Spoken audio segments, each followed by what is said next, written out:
nuestro objetivo es determinar cuál es la presión que genera este fluido que está en todo el recipiente sobre esta superficie.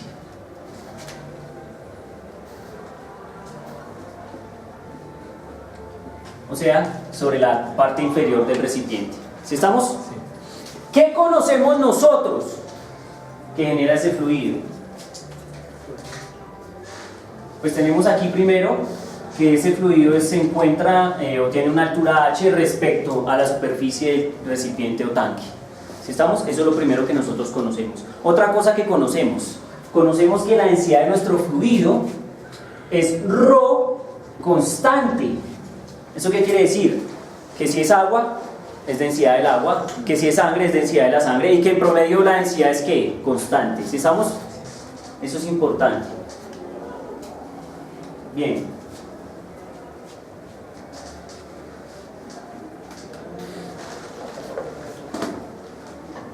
¿Qué más datos necesitamos? A ver. Bueno, necesitamos las dimensiones de alguna forma del recipiente como para mirar las dimensiones de la base del recipiente. Entonces, esto tiene una longitud L y esto tiene una longitud, bueno, X, pongámosle X y L. ¿Listo?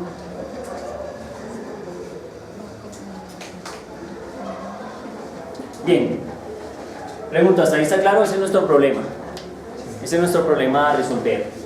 Miren, hay dos condiciones. Una, suponer que este problema ocurre cuando dentro de este salón no hay aire.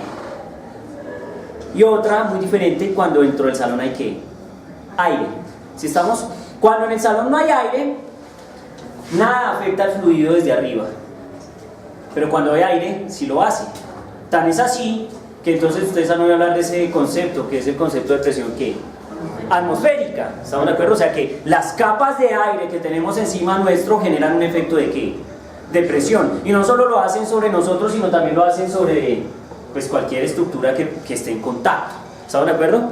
Entonces, en primera instancia, podríamos hacerlo en el vacío, pero pues vamos a ser más generales. Supongamos que aquí arriba hay una presión P sub 0. Es decir, puede ser la presión atmosférica o puede ser lo siguiente, por ejemplo, que ese sistema sea una especie de émbolo y alguien lo esté ¿qué?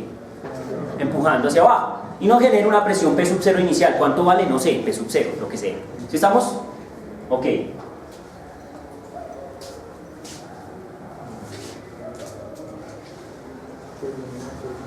¿Listo?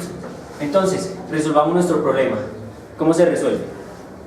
Entonces, miren, primero, tenemos que definir la fuerza que experimenta la superficie que está ahí abajo y básicamente la fuerza que experimenta es ¿cuál?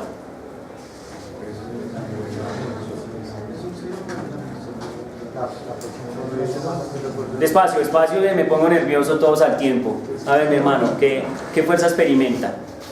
La presión cero más la presión que está haciendo también el agua. ¿Pero eso es una fuerza o es una presión? Porque estoy preguntando por fuerza y tú me respondes en presiones y entonces me pongo nervioso. ¿Esa es la fuerza que experimenta? Otra vez, mire que le estoy haciendo bien la pregunta, que ¿cuál es la fuerza que experimenta? Y usted me responde en términos de presiones, entonces otra vez lo miro y le respondo, le digo, ¿cómo así? Bueno, la fuerza que ejerce el agua más la fuerza que ejerce el aire. ¿Sí estamos? Sí, muy bien. Entonces, evidentemente, la fuerza que ejerce el agua más la fuerza que ejerce el aire. ¿Sí estamos? Claro, hay una cosa bien interesante, la fuerza que ejerce el aire solo depende de P sub 0. P sub 0 es una ¿qué? Constante. ¿Estamos de acuerdo? Así que no hay pierde. Listo, entonces, ¿cómo se llama la fuerza que ejerce el fluido sobre este recipiente acá? No se puede llamar presión porque eso nos deprime. ¿Cómo? Sí, pero ¿qué es lo que hace que ese recipiente sienta una fuerza? ¿Qué tiene que soportar? El agua, o sea, el peso del agua. ¿Estamos de acuerdo? O sea, este objeto tiene que soportar el peso del agua. ¿Sí estamos? Bien. Entonces vamos a decir que este fulano experimenta una fuerza hacia abajo,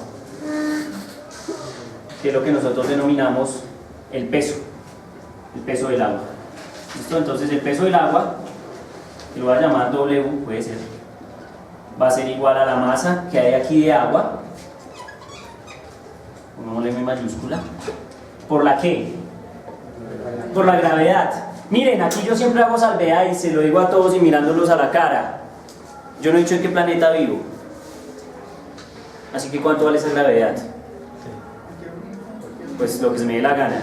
Si estamos, claro, y pues obviamente si tengo una presión P sub 0 debido a algo, entonces seguramente sí vivo en un planeta que por lo menos tiene una atmósfera. ¿Estamos o no? Evidentemente la presión en los planetas es diferente, ¿no?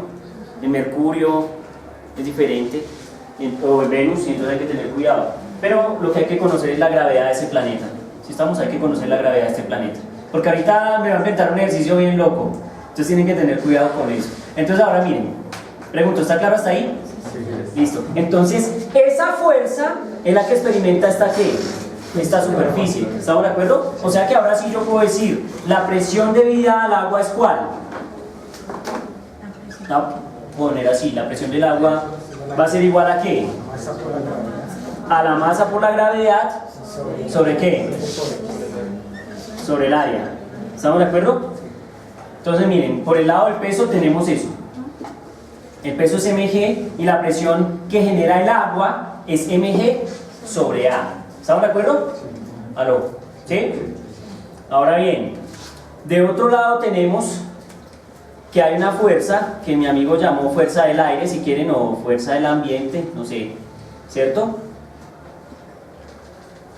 La fuerza del ambiente, que ¿cómo yo puedo definir esa fuerza del ambiente? Pues tengo que usar este concepto de ¿qué? De presión, ¿cierto? Entonces, ¿cómo es la fuerza debida al ambiente? ¿Cómo es la fuerza del ambiente? El área por la presión P sub 0 conocida. El área, pues estamos suponiendo que la superficie, o que digamos, esta estructura es que homogénea, ¿cierto? Que no cambia su forma, aunque el dibujo indique otra cosa. Y entonces el área de la superficie arriba es igual al área aquí abajo. ¿Estamos? Entonces yo digo que la fuerza A va a ser igual a la presión P sub 0 por el área. ¿Están de acuerdo? ¿Aló? ¿Sí o no? Bien. Ahora,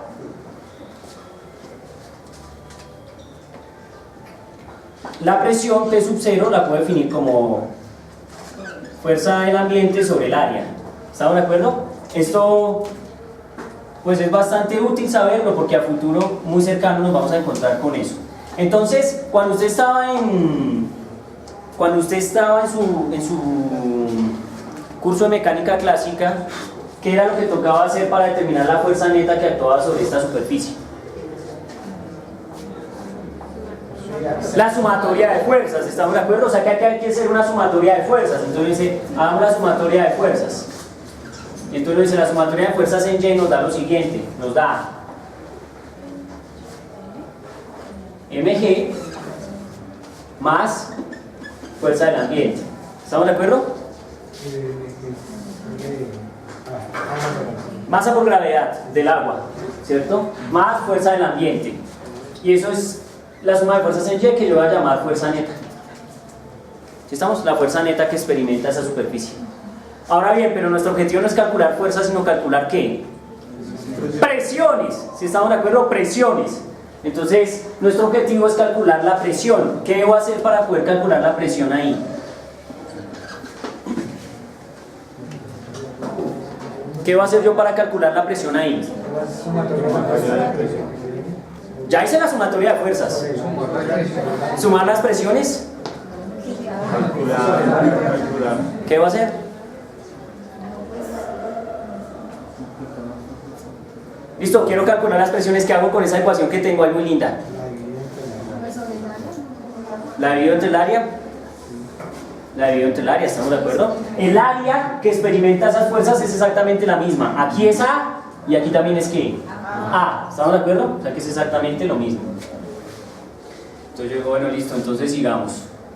Entonces aquí me queda que bueno, ¿cómo la escribo? mg sobre A, perdón, que es lo que yo les decía que nos íbamos a encontrar, más fuerza el ambiente sobre A va a ser igual a la fuerza neta sobre ¿quién? Sobre A. ¿Estamos de acuerdo?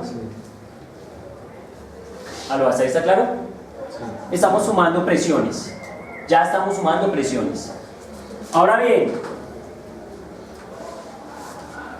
recuerden que la masa depende de la densidad del fluido, ¿estamos de acuerdo? O sea que yo puedo expresar la masa en términos de ¿qué? De la densidad, ¿cierto? O sea que yo podría decir fácilmente que esa masa va a ser igual a ρ ¿por qué? Por B. ¿Qué es B? Pues el volumen del fluido que está aquí metido. ¿Estamos de acuerdo? El volumen de agua que tengo insertado ahí. O sea que yo puedo escribir esta ecuación de la siguiente forma. ρ por B ¿sobre qué? Sobre el área, aquí me falta la G, ¿cierto? Más fuerza del ambiente sobre área, pero fuerza del ambiente sobre área, ¿qué es? P sub 0. Y la fuerza neta sobre el área, pues va a ser la presión ¿qué? Total que experimenta la superficie. ¿Estamos de acuerdo? La voy a llamar P sub T, si me lo permiten. ¿Presión qué? Total. Entonces yo digo esto es P sub T. ¿Hasta ahí está claro? ¿Sí? Bien. Ahora miren. En este caso yo puedo escribir el volumen de la siguiente forma y yo creo que lo podríamos revisar, ¿cierto? Y es el volumen de nuestro fluido va a ser igual a L por X por H, ¿estamos de acuerdo? El volumen va a ser LXH, mientras que el área va a ser igual a ¿quién? A L por X, ¿estamos de acuerdo? Entonces el área es L por X. Muy bien, entonces ahora voy a insertar estos dos resultados dentro de esta estructura. ¿Sí estamos? Y entonces me queda ρ, B es LXH sobre LX, tran, más P sub 0, la gravedad, bien, gracias, mi querida. Esto es igual a la presión total, ¿estamos de acuerdo? ¿Y ahora qué hacemos? Matamos gente, que eso es divertido. Muere. Y entonces nos queda que ρ, G, H, pues ordené, es como la forma típica de escribir eso, más P sub 0 va a ser igual a ¿qué? A la presión total. ¿Sí estamos? Y esa es la ecuación. Esa es la receta de cocina que estamos buscando. La ecuación que describa la presión ¿qué? Hidrostática. Es una ecuación muy linda. Es una ecuación muy linda porque nos dice que la presión que genera total el sistema sobre la superficie solo depende de dos cosas. Uno, de cuál es la presión que nos están haciendo aquí arriba. Dos, de cuál es la altura de fluido que tiene usted encima. ¿Bien? Y ya está. Eso es todo. Esa es la ecuación de presión hidrostática. Si ustedes revisan el libro, esa ecuación está deducida ahí, lo hacen a través de una integral. Pero pues yo ya no seamos presumidos, hagámosla algebraicamente para ahorrarnos problemas de cálculo integral serios. ¿Sí estamos? ¿Cómo la ven? No depende del área. No. Entonces miren que eso es muy interesante porque, miren, la gente que tiene conocimiento puede ser muy buena como puede ser muy mala. Y si ustedes quieren ver una prueba reina de que cuando la gente sabe física es muy mala, entonces miren cómo es una tortura nazi a sus víctimas cuando están en ese asunto de la Segunda Guerra Mundial. Los manes saben, los manes tienen claro que la presión de un fluido solo depende de ¿qué? De la altura, o en este caso la profundidad, ¿no? Porque realmente es como cuánto fluido tengo yo ¿qué? Encima. Entonces yo tengo H metros de fluido encima. ¿Se lo pillan? Y si estoy más abajo, pues tengo más fluido encima, o sea que tengo más ¿qué? Más presión. Entonces no es de sorprender, bueno, aunque yo iba para otra idea, pero voy a decirlo, no es de sorprender que lo más difícil en el planeta Tierra de explorar sea el mar. Porque evidentemente la columna de agua que tenemos encima es una cosa que salvaje. ¿Sí estamos? Porque dicen que incluso pueden haber profundidades mucho más elevadas que las alturas que hay. ¿Cuál es la altura más grande que hay? El Everest. ¿Cuánto es eso? 8.700 metros, o sea como el orden de 8 a 9 kilómetros de altura. ¿Estamos de acuerdo? Listo. Entonces el mar nos dice que ahí puede en el mar haber profundidades mayores a eso. Entonces la presión que generan un fluido como el agua, además que tiene la presión atmosférica encima, ¿no? Que es la presión del aire, es muy elevada. Por eso es que meterse allá no es trivial. De hecho, eso es un reto ingenieril salvaje en todos los ámbitos. ¿sí? Porque esta ecuación simple dice, no papá, mientras h crezca, tú no puedes bajar, o sea, porque hay más presión. ¿Qué hacían los nazis? Miren, es tan brutal eso que, como ustedes pueden notar, yo podría hacer lo siguiente. Miren, yo tengo esta estructura, miren, es un tanque y tiene una altura de, por decir, no sé, una altura h cualquiera, está lleno de Coca-Cola, excelente. Y es que me acordé del caso de Coca-Cola y tengo un capilar,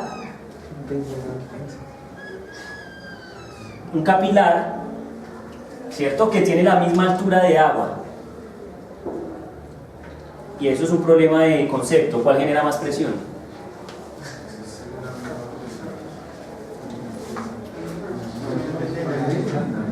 La misma, porque no depende del área.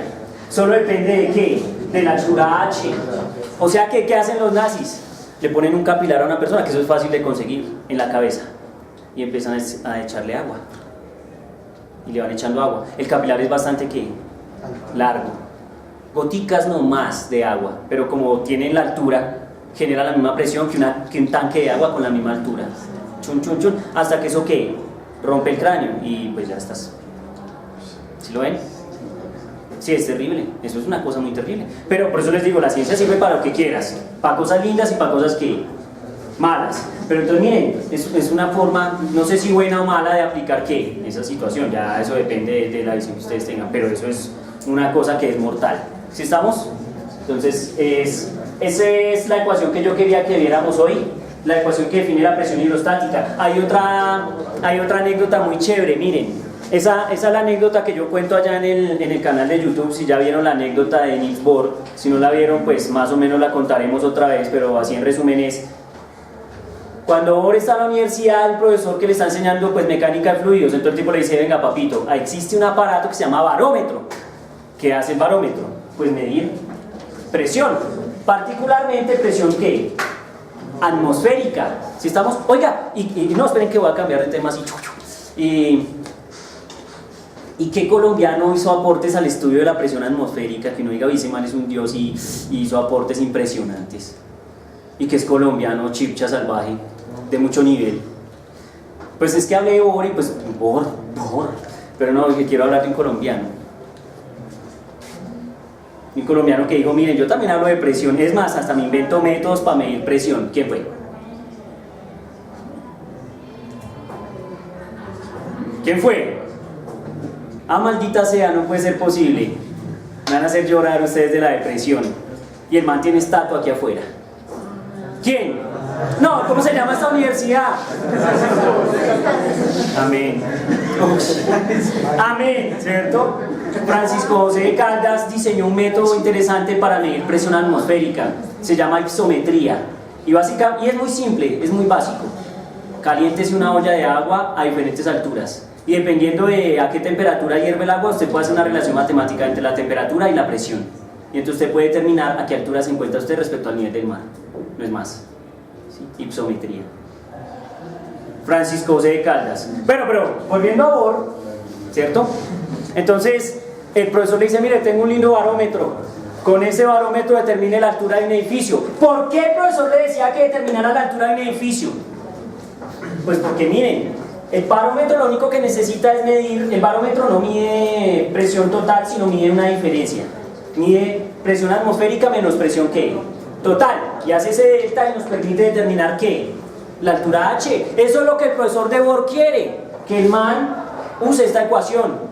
Pero pues Bohr dice, a ver mi hermano, voy a usar 1.000.000 de ecuaciones menos la que usted quiere. Eso es lindo. Y ojalá nos encontrar un estudiante así. Claro que, ¿qué pasa? La mayoría de profesores tenemos una cosa, y es que si hay un estudiante muy genial, los manes se ofenden. Los manes se ofenden. Si estamos que si pasa un tipo a hacer algo que el profesor no dijo, el profesor se ofende. Sí, eso está mal. No es que usted tenga que hacer lo que el profesor dijo, usted tiene que hacer es que lo que es, por allá me plantean modelos para problemas, yo le digo, puede ser, como también me paro y le digo, no, porque ya que hay un problema y no es coherente. Si estamos, usted no tiene que esperar a que todo el mundo diga que sí, aunque la cosa sea incoherente, pero siempre debe intentar que sus propios moverlos. Entonces lo que le devora a uno. Y de hecho el man les dice, cuando resuelve el problema, les dice, es que ustedes supuestamente me han enseñado a qué, a pensar. Pero recuerden que aquí no le enseñan a pensar, eso es mentira. Que digo a usted que aquí le enseñan a pensar, lo robó. Aquí lo que le enseñamos es a repetir. Y su nivel está en que con ese conocimiento cree cosas nuevas. Si estamos, uno en la universidad nunca aprende nada nuevo. De hecho uno termina actuando como actúan sus profesores. ¿Sí estamos o no? ¿Es la verdad? ¿Es cierto o no es cierto? No, no actúen como yo. Estaría muy frito, mi hermano. Como esos otros señores son. Estás inspirado, profe, estás inspirado. ¿Sí me entienden? A uno no le enseñan a pensar. El que crea que a uno le enseñan a pensar está equivocado. A uno le enseñan a qué, a repetir. Por eso ustedes no deben qué, repetir, tienen que hacer algo nuevo. Entonces el tipo nos vende esa idea y dice, no, mire papito, yo voy a medir la altura del edificio haciendo lo más tonto del mundo. Voy a ir al conserje y voy a golpear en la puerta. Le voy a decir, señor conserje, le regalo este lindo barómetro si usted me dice la altura del edificio. Y ya está. He usado el barómetro, lo que el tipo pide, pues yo lo hago. ¿Sí? Otra forma, dice, yo me subo a la terraza del edificio y tiro el barómetro por la borda, no sé cómo se diga. ¿Cierto? Lo dejo caer. Y mido el tiempo de caída, y cuando el barómetro toque el piso y se rompa, entonces ya está. Bueno, ahí hay un delay, ¿no? ¿Cómo se dice? No sé, ¿cierto? Hay un desfase de tiempo porque mientras él mira y oye, entonces, y bueno, pero la altura es bastante cercana. Entonces, luego dice, no, mire, yo soy muy pilo, papá, yo sé física. Entonces llega y amarra una cuerda y dice, voy a poner la cuerda con el barómetro y lo va a poner a oscilar a ángulos muy pequeños, porque la ecuación que define el periodo de oscilación de un péndulo solo funciona para ángulos inferiores a 10 grados.